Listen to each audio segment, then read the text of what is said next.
Welcome sir. Welcome ma'am. ये reception desk किस तरफ है? आप सीधा जाइए, then take a right turn. Thank you so much. जी हाँ, वो बिजनेस ट्रिप पे आया हूँ। ओके सर, यहाँ साइन कीजिए सर। बस थोड़ा रूम का व्यू अच्छा होना चाहिए। Sure sir, enjoy your day. Thank you. Welcome sir, welcome ma'am, how can I help you? हाँ, वो हम लोग अभय के वेडिंग के लिए आए थे, तो चेक इन करना था रूम में। ओके सर, आप अपनी डिटेल्स दे दीजिए, मैं आपको रूम की देती हूँ। Oh sure. बेबी, तुमने इन्हें बताया नहीं? हाँ, हमें रूम 103 चाहिए। I am so sorry sweetheart, मैं तो भूल ही गया। मैम, दरअसल हमें वो 103 नंबर वाला स्वीट रूम चाहिए। ठीक है, आपको हम 103 ही दे देते हैं। जैसा मैंने कहा था वैसा क्यों नहीं किया? लेकिन अब क्या करेंगे, कैसे छिपाएंगे? छुपाना तो पड़ेगा ही। आओ, मैं तुम्हें बताता हूँ कैसे। आ जाओ।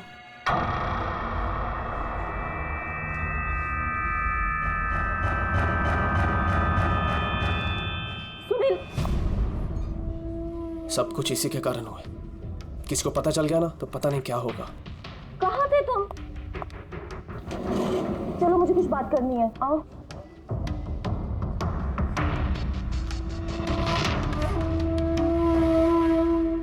Thank you.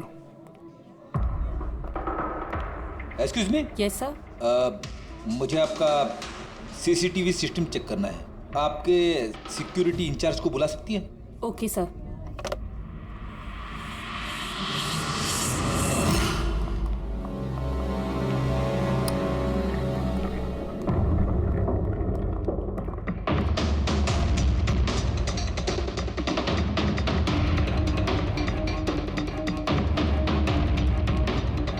ठीक है, थैंक यू।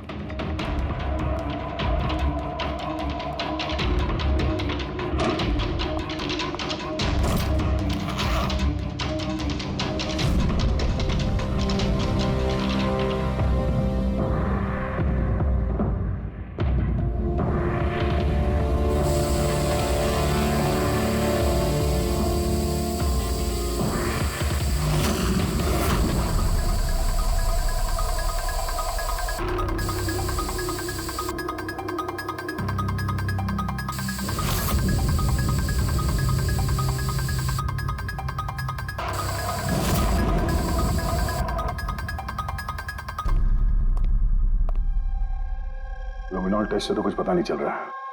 ऐसा लगता तो नहीं है कि यहाँ कोई खून हुआ है। सर, खूनी ने बहुत अच्छे से सफाई की है। ऐसे कैसे हो सकता है? सर, जिस तरह रायमा ने बताया है, कत्ल के वक्त यहाँ पर खून ही खून होना चाहिए। और कितनी भी अच्छे से सफाई की जाए, इस केमिकल से तो खून के धब्बे सामने आ ही जाते हैं। पर यहाँ तो कोई निशान है ही नहीं। कोई निशान नहीं है।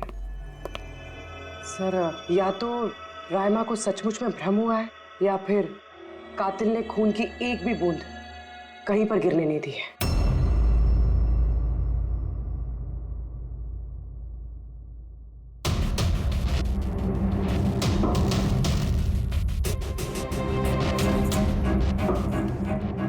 मुझे लगता तुम सही कह रही थी। कातिल ने खून की एक भी बूंद गिरने नहीं दी। ये देखो, खून की एक भी बूंद जमीन पे या दीवार पे कहीं भी नहीं गिरी है, क्योंकि कातिल ने पूरे कमरे को प्लास्टिक के शीट से कवर कर दिया था। सर, मतलब रायमा ये सब कुछ प्लास्टिक के उस तरफ से देख रही थी, इसलिए उसे सब कुछ धुंधला धुंधला नजर आ रहा था। हाँ, ये प्लास्टिक शीट्स जहाँ पे जुड़ते हैं, शायद एक गैप रह गया होगा, और उसी गैप में से इस लड़की की शक्ल दिख गई होगी उसे। न लाश मिली है, न फिंगरप्रिंट्स, और ना ही कोई खून। लगता है इस केस में हमें फॉरेंसिक से कोई मदद मिलने वाली नहीं है। ये पता लगाना आसान नहीं है कि खून किसका हुआ है, किया किसने, और वो लाश गई तो गई कहाँ? अरे नहीं, वो प्रॉब्लम तो दूर हो गई। एक्चुअली अपना सॉफ्टवेयर करप्ट हो गया था, इसलिए जितनी भी रिकॉर्डिंग हुई थी सब डिलीट हो गई। परसों भी जो रिकॉर्ड किया गया था, परसों से लेकर आज तक का जो रिकॉर्ड है सारे डिलीट है। डिलीट हो गया? पिछले 24 घंटे का सारा फुटेज उड़ गया है। खून होने का टाइम रायमा जी ने जो बोला, तब से लेके 24 घंटे तक होटल के अंदर क्या क्या हुआ इसका कुछ पता नहीं है। कमाल है, पहले कमरे को प्लास्टिक से ढक दिया, अब ये सीसीटीवी फुटेज। बस शातिर अपराधी है। एक मिनट, तुमने कहा होटल के अंदर का कुछ पता नहीं, और बाहर का? होटल के बाहर सीसीटीवी फुटेज होगा ना? है ना sir, main gate, garden, parking lawn और होटल के पीछे।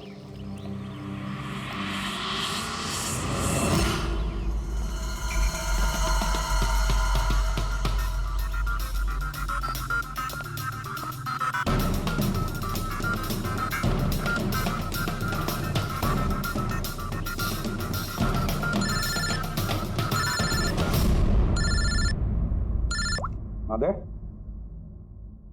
क्या रायमा ने जो देखा वो उसका भ्रम नहीं बल्कि सच्चाई है?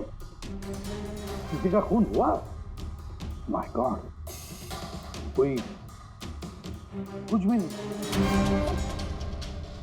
अच्छा ठीक है, मुझे इन्फॉर्म करते रहना। क्या हुआ बॉस, कुछ मिला क्या? बड़ा शातिर है खूनी, बड़ा शातिर है। कोई सबूत नहीं छोड़ा है उसने, कोई भी सबूत नहीं छोड़ा तेरे लिए। ऐसा कैसे हो सकता है यार? लेकिन ऐसे हुआ है सालुंके, ऐसे हुआ है। रायमा की जान को बहुत बड़ा खतरा है। क्या बोल रहे हो, कुछ समझाओ भी। यार हमारे लोगों को वहां पर कोई पुख्ता सबूत नहीं मिला, लेकिन सारी बातें ऐसे दिखाती है कि वहां पर किसी का खून हुआ है। और देख, एक बात याद रख, रायमा चश्मदीद गवाह है, उसने खून होते हुए देखा है और खूनी आसपास ही है, तो रायमा की जान को जरूर खतरा है। और उसका फुटेज? सर वो भी उड़ गया। नहीं, वो उड़ा नहीं है, वो सही सलामत है। अंदर और बाहर के सीसीटीवी कैमरे का केबल कनेक्शन अलग अलग है, इसीलिए वो बच गया। बच गया मतलब फुटेज मिल सकता है? हाँ बिल्कुल, मेरे पास है ना। ये रहा बाहर के कैमरे का फुटेज।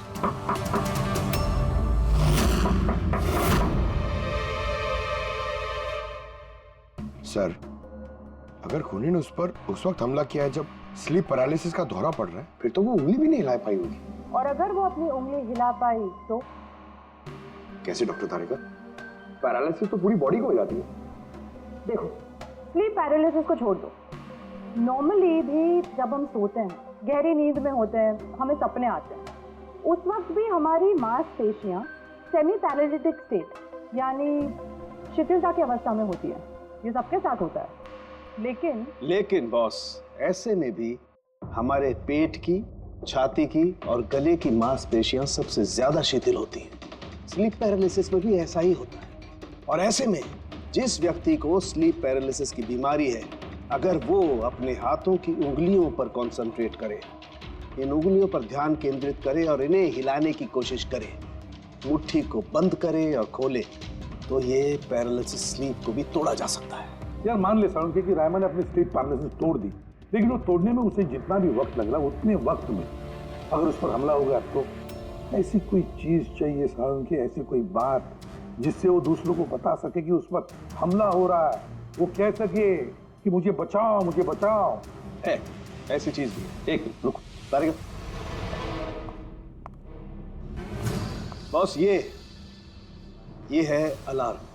रायमा जब अपनी उंगलियों की प्रैक्टिस कर रही होगी अपनी स्लीप पैरालिसिस को तोड़ने के लिए, और जब वो इसको तोड़ लेगी अपने निश्चित समय से भी पहले, तो उसे करना सिर्फ ये है कि इस अलार्म को दबाना है, और ये अलार्म बजने लगेगा। और ये अलार्म दया, पूर्वी और अभिजीत तीनों के मोबाइल फोन से कनेक्टेड है, पता चल जाएगा। और वो लोग उसके पास पहुंच जाएंगे और खूनी को पकड़ लेंगे। सर के अलार्म से खतरा टल सकता है, पर खत्म नहीं होता। खतरा तो तब खत्म होगा जब हम खूनी तक पहले पहुंचेंगे। हम खूनी तक पहले पहुंचेंगे। अब ये अभय का रूम नहीं है? अभय? कौन? वो जिसकी शादी होने वाली है? यस ऑफ कोर्स, उसकी शादी मुझसे होने वाली है। ओहो, और आपको आपके फियांसे का कमरा नहीं पता है? वैसे ये मेरा कमरा है और रिसोर्ट के सारे कमरे शादी वालों ने बुक नहीं किए हैं, और भी लोग रहते हैं यहाँ पे। कॉन्ग्रेचुलेशन। हेलो, कहाँ हो तुम? और ये तुम मुझे अभी बता रहे हो? सीरियसली? लोग जो भी करना है जल्दी करो, मेरे पास ज्यादा वक्त नहीं है। और हाँ, मुझे शादी में ना किसी भी तरह की कोई प्रॉब्लम नहीं चाहिए, ठीक है?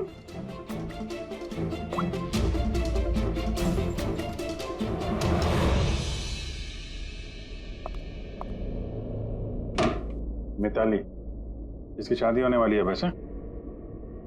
ये वाकई अभय का कमरा इसको मालूम नहीं होगा क्या? कहीं इसको हम पे शक तो नहीं हो गया? वो तो पता नहीं, लेकिन खूनी को भनक नहीं लगनी चाहिए, क्योंकि अगर ऐसा हुआ तो रामा की जान को खतरा हो सकता है। रायमा ने कहा था कि खून 12 से 12:30 के बीच में हुआ है।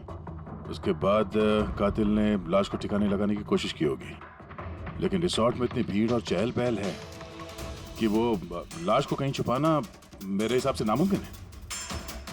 मतलब लाश को बाहर ले गए हैं लोग? लेकिन सर, रात को रिसोर्ट से बाहर तो कोई गया नहीं। कहीं ये लाश रिसोर्ट के अंदर ही तो नहीं? नहीं, अगर लाश यहाँ होती तो अब तक बदबू आना शुरू हो जाती। करेक्ट, मैंने किचन का फ्रीजर चेक किया है, वहाँ भी कुछ नहीं है। वही एक जगह जहाँ पे लाश छुपाई जा सकती थी। और वैसे भी यहाँ शादियों की पार्टी और लेट नाइट पार्टी की वजह से ऐसी जगह पे हमेशा कम से कम 30 लोग तो होते ही हैं। खूनी लाश को वहाँ पे छुपाने की गलती नहीं करेगा। सर, कहीं खूनी ने 2 तारीख को लाश के साथ चेकआउट तो नहीं कर लिया? मिस्टर पारितोष, आपके कहने पे मैं ऑलरेडी 3 बार रिकॉर्ड्स चेक कर चुकी हूँ। कोई मिसलीला थी ही नहीं। आपको जरूर कोई गलतफहमी हुई है, वो जरूर कहीं और रुकी होंगी। अब प्लीज कहीं और जाकर चेक कीजिए। मैडम, मैं चेक कर सकता होता तो मैं आपसे रिक्वेस्ट क्यों करता? लीना मेरी दोस्त है और उसका नंबर खो गया मुझसे, मैं क्या करूँ?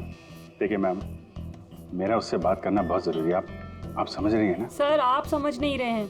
किसी एक की डिटेल दूसरे को देना हमारे नियम के खिलाफ है। फिर भी मैं आपकी मदद कर देती, लेकिन मेरे पास उनकी डिटेल्स है ही नहीं सर।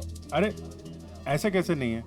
डिटेल्स आप रखते हैं ना। कोई कमरा लेने आएगा तो आप उसकी डिटेल्स नहीं रखते हैं? लेते हैं सर, बिल्कुल लेते हैं। तो फिर? लेकिन वो यहाँ रुकी होती तो ना। 1 मिनट, आपको तसल्ली नहीं हो रही है, प्लीज आप खुद से चेक कर लीजिए। अच्छा ठीक है। कहीं रीमा ने मुझसे झूठ तो नहीं बोला? मैं देख लेता। मैम आप एक काम करेंगी, आप हाउस कीपिंग से किसी को बुला के लाइए। मेरा रूम इतना गंदा है, सुबह से मैं कितनी बार कॉल कर चुका हूँ, कोई आने को तैयार नहीं है। ऐसे कैसे हो सकता है? ओके। नहीं, फोन पे, अरे फोन तो मैं 50 बार कर चुका हूँ। आप प्लीज किसी को भेजिए ना प्लीज। ठीक है सर, मैं बुला के लाती हूँ। Thank you ma'am.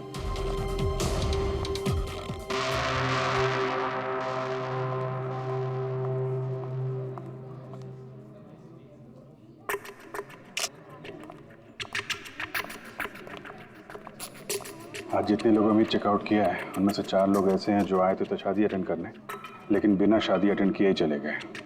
शादी बिना अटेंड किए ही चले गए? बड़ी अजीब बात है। ये मिस्टर वलेना, मिस्टर दक्ष, मिसेस मोटवानी और मिस सूजी। सर, मैं इन चारों के बारे में सब कुछ पता करती हूँ। अपूर्वी, रायमा को होटल के बाहर का सीसीटीवी फुटेज दिखाना, मेन गेट का, जहाँ से लोग आते जाते हैं। उसने कहा था ना हमसे कि वो उस लड़की को पहचान लेगी। सर,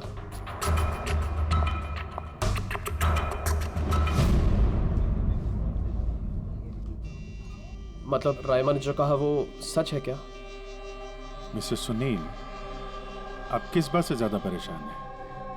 यहाँ पे खून हुआ है उससे, या फिर रायमा ने देख लिया उससे? ये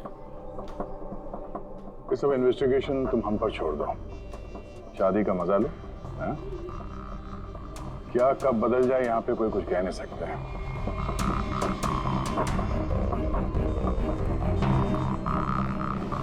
चल भाई चल, अगले फंक्शन के लिए कपड़े रेडी करना है, तेरी हेल्प चाहिए। वैसे लोग कौन थे? तेरे गेस्ट हैं? हाँ, मेरे गेस्ट ही हैं। चल चल चल।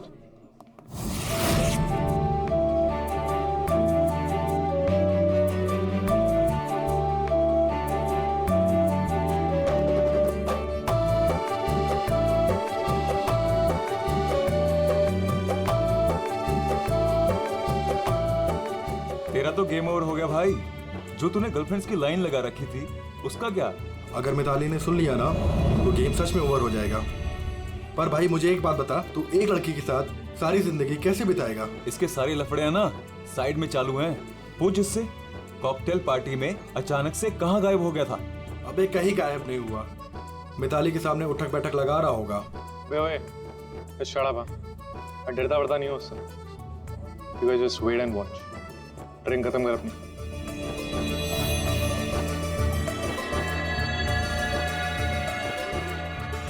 इसका मतलब कत्ल वाली रात अबे पार्टी में नहीं था।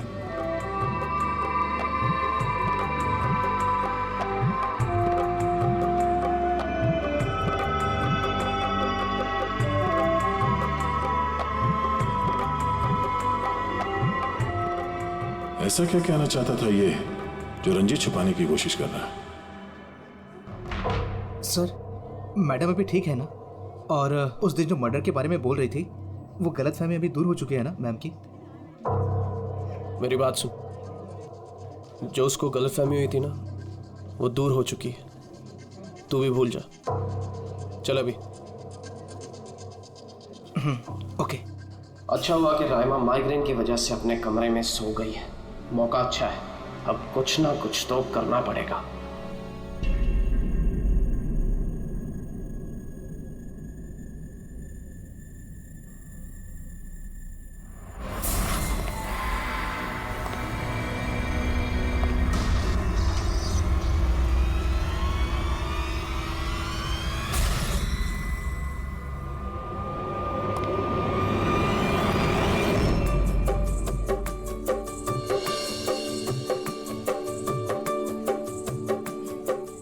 अरे वाह, कितनी अच्छी मेहंदी लगाई है तुमने, दिखाओ। बहुत अच्छी लग रही है। Thank you. All thanks to Alia. Mitali, sweetheart, मुझे तुमसे कुछ बात करनी है। Excuse me. एक सेकेंड। मिताली और अभय की जोड़ी कितनी अच्छी है ना। Perfect couple. Perfect couple. हाँ, अभय दिल पे आशिक है और ये सन की साइको। बिल्कुल एक दूसरे के लिए ही बने हैं।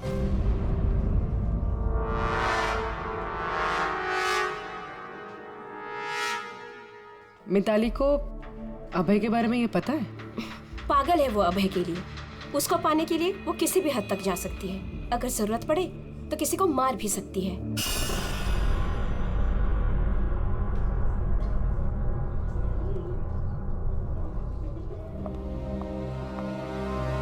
हो गई बात?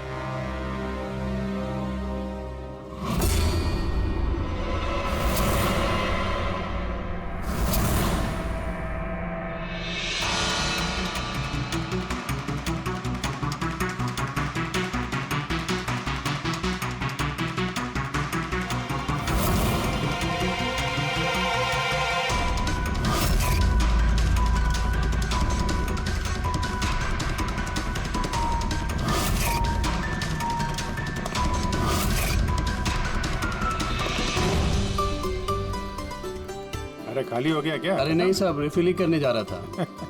अरे यार, ये दूल्हा जो है ये तो बड़ा बहक रहा है। क्या मिस्टर नितिन और वो रंजीत रोकते नहीं है क्या? सुना है कॉकटेल पार्टी में भी बहुत हंगामा किया। उस दिन तो हादी हो गई थी सर। अच्छा, उस दिन भी नहीं रोका इसको? नहीं साहब, कोई बोलने वाला था ही नहीं। रंजीत साहब तो खुद ही 11 बजे के बाद आते पार्टी में। और उनके बेटे अपनी बीवी को तलाश कर रहे थे। बाहर जा रहे थे, अंदर आ रहे थे, कोई बोलने वाला था ही नहीं साहब। अच्छा, मतलब खाली दुल्हन थी पार्टी में? सर वो तो दूल्हे के पीछे पीछे घूम रही थी। सर, इस रिसोर्ट में कई शादियां हुई हैं, लेकिन ऐसी शादी कभी नहीं देखी। अरे हाँ साहब। अरे यार, तुम खाने को लाना यार। अभी लाया साहब।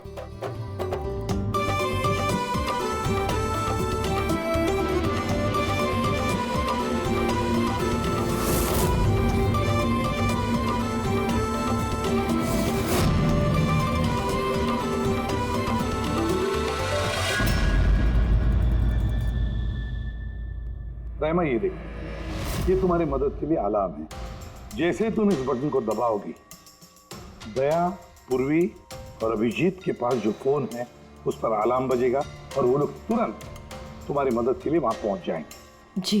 लेकिन जब तुम्हें स्लीप पैरालिसिस हो, अपने हाथों की और पैरों की उंगलियों को हिलाने की कोशिश करना, क्योंकि सबसे कम असर स्लीप पैरालिसिस का हमारे हाथों की और पैरों की उंगलियों पर होता है।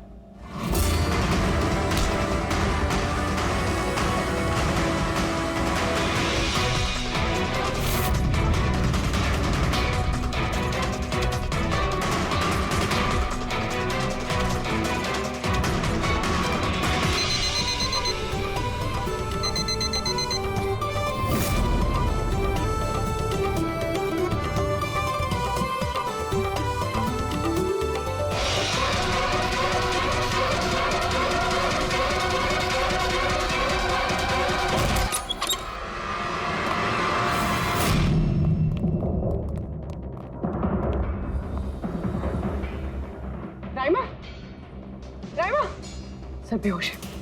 राइमा, राइमा, राइमा होश में आओ।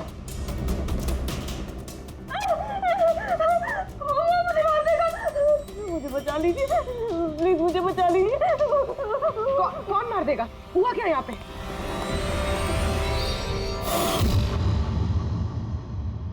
क्यों मिस्टर सुनील, क्या कहना है आप? अब तुम्हें इसकी बात पे विश्वास हो रहा है या अभी तुम्हें अपनी ताऊ जी की रेपुटेशन की फिक्र है? अब मैं क्या ही बोलूं सर, सली है कि ये जिंदा है। अच्छा, वैसे आप यहाँ आए कैसे? पार्टी तो नीचे चल रही थी, हाँ? और यहाँ पे क्या हुआ किसी ने नहीं सुना, तो फिर आप हमारे साथ साथ यहाँ कैसे आ गए? आप मुझ पे शक कर रहे हैं? मैं अपनी पत्नी को मारने की कोशिश क्यों करूंगा? शक तो हम सब पे करते हैं। फिलहाल अभी आप बाहर जाइए, हमें रायमा से कुछ जरूरी बात करनी है, प्लीज। सर आप लोग प्लीज मुझे बचा लीजिए। जब वो आदमी इसको खून कर रहा था तो मैंने इसे देख लिया था, मुझे नहीं छोड़ेगा, प्लीज आप कुछ कीजिए ना। वो दोबारा आएगा, वो मुझे मार देगा, प्लीज प्लीज कुछ कीजिए। देखो रायमा, घबराओ मत, हमारे यहाँ पे होते हुए कोई कुछ नहीं कर सकता तुम्हारा, ठीक है? लेकिन वो औरत जिसका खून होते हुए तुमने देखा, उसे हम लोग नहीं पहचानते, तुम उसे पहचानती हो, तो हम लोग एक फुटेज दिखाएंगे, जरा उस फुटेज में देख के उस लड़की को पहचानो प्लीज। जी। रेडी?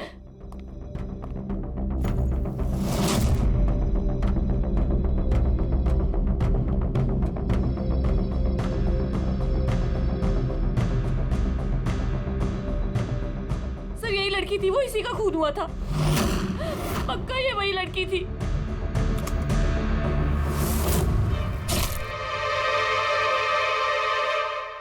अगर ये यहाँ पे आई थी तो किसी ने तो देखा होगा उसे। वो मुझे मारेगा। वो लड़की यहाँ पे आई थी तो किसी न किसी से तो मिली होगी ना। लगता है ब्यूरो जाने का वक्त आ गया। वो 4 लोग जो शादी अटेंड करने आए थे और अटेंड किए बिना ही चले गए, जरा उनसे भी पूछताछ। बोले ना, ये अभय का मैनेजर, ये जरूरी काम छोड़कर आया था शादी अटेंड करने के लिए, लेकिन बीच में ही वापस चले गए। एक तो इन्हें रिसोर्ट की कार ने एयरपोर्ट छोड़ा, दूसरा इनके पास एक छोटा सूटकेस था जिसमें 5.5 फीट की लाश तो नहीं आ सकती थी। दूसरा सर, ये मिसेस मोटवानी और ये मिस सूजी मिताली की लीगल टीम से हैं सर। इन्हें भी किसी ज़रूरी काम से शादी के बीच में जाना पड़ा। ये भी रिसोर्ट की कार में ही गई हैं। एक सूटकेस था और बाकी इनका अपना अपना बैग। और इसमें भी 5 फीट 6 इंच की लाश तो नहीं आ सकती। और ये लोग वापस शादी अटेंड करने आ भी रहे हैं सर। ये चौथे का दिखाना सर। ये है दक्ष, ये सुनील का PR मैनेजर है सर। 1 जून को आया था, 2 जून को गया अपनी कार से। 1 मिनट पंकज, जरा इस मिस्टर दक्ष का शादी में आने वाला फुटेज दिखा।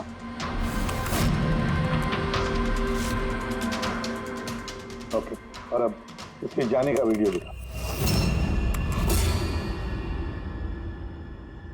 मिस्टर दक्ष आए थे 1 सूटकेस के साथ और जा रहे हैं 2-2 सूटकेस के साथ। शादी से रिटर्न गिफ्ट लेके जाने से।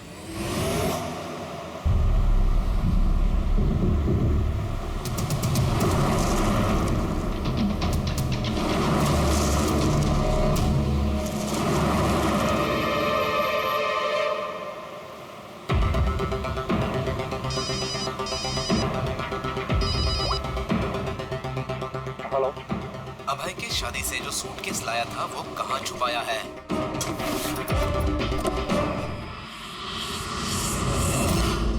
कौन बोल रहा है? क्या बोल रहे हो तुम?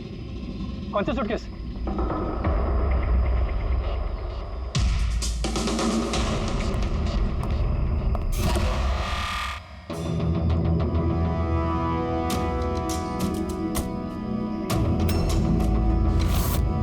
क्यों?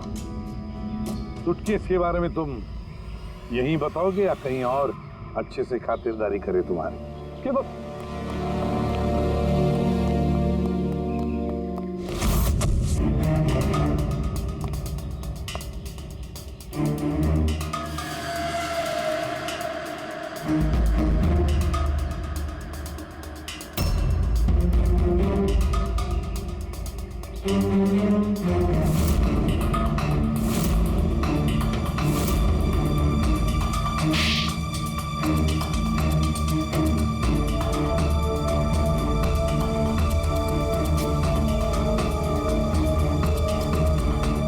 याद आया? मेरे पास और कोई रास्ता नहीं। मेरा घर और कंपनी दोनों उनके पास गिर गई। अगर मैं मना कर देता तो मैं बर्बाद हो जाता। खुद को बर्बादी से बचाने के लिए एक लड़की का खून कर दिया तुमने, हाँ? अब ये बताओ लड़की थी कौन? करिश्मा, अभय की गर्लफ्रेंड।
शादी मुबारक हो मिस्टर अभय।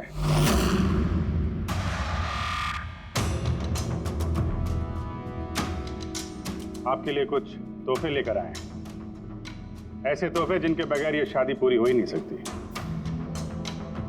आपकी दोस्त करिश्मा ने आपके लिए कुछ तोहफे भेजे हैं।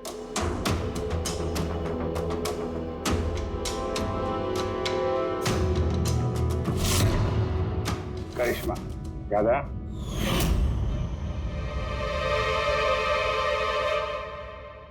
तोहफे देखना चाहेंगे? देखना नहीं चाहेंगे आप? हाँ, देखें। अभी दिखाता। सर सर नहीं नहीं नहीं, मैं रुकिए प्लीज।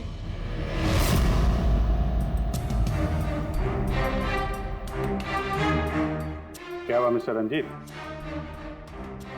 प्लीज प्लीज ये सूटकेस मत खोलिए। क्यों? क्यों नहीं खोले? हैं? क्योंकि तुम्हें डर है कि इस सूटकेस के अंदर करिश्मा की लाश ना निकले।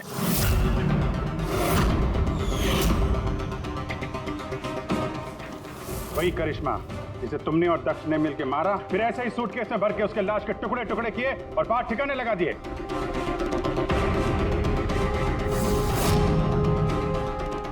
डैडी, ये क्या बोल रहे हैं? ये सच है क्या? हाँ बेटा, ये सच है। मैं क्या करता? मुझे ये शादी किसी भी कीमत पर करानी थी, क्योंकि अगर ये शादी नहीं होती तो हम लोग सड़क पर आ जाते, बर्बाद हो जाते। ये करिश्मा ये शादी को तोड़ने में तुली हुई थी। अपना मुंह बंद करने के लिए उसने मुझसे 5 करोड़ रुपए मांगे। सच में अगर मेरे पास होते तो मैं दे भी देती, लेकिन नहीं थे मेरे पास। फिर उस दिन वो अचानक ही हाथ धमकी, मुझे कुछ नहीं सूझा और मैंने किसी बहाने से उसे रात तक रुकने को कहा। फिर मैंने इसका प्लान बनाया। फिर मैंने दक्ष को इस प्लान में शामिल किया, क्योंकि मुझे पता था कि दक्ष मुझे ना नहीं कर सकता। वो इंच इंच मेरे कर्जे में डूबा हुआ है।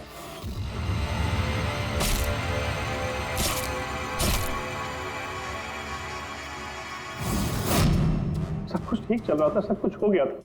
फिर पता नहीं अचानक ये कहां से आ गई। इसने आके अचानक सब कुछ देख लिया। मैंने तो ये सभी मारने की कोशिश की थी, लेकिन आप लोगों की टीम ने इसे बचा लिया। एक गुनाह को छुपाने के लिए एक और गुनाह, और इस सब की जड़ है तुम्हारा ये दिल फेंक बेटा।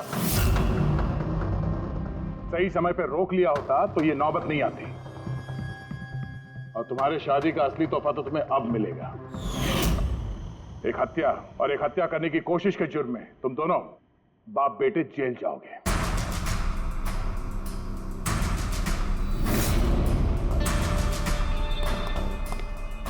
Thank you.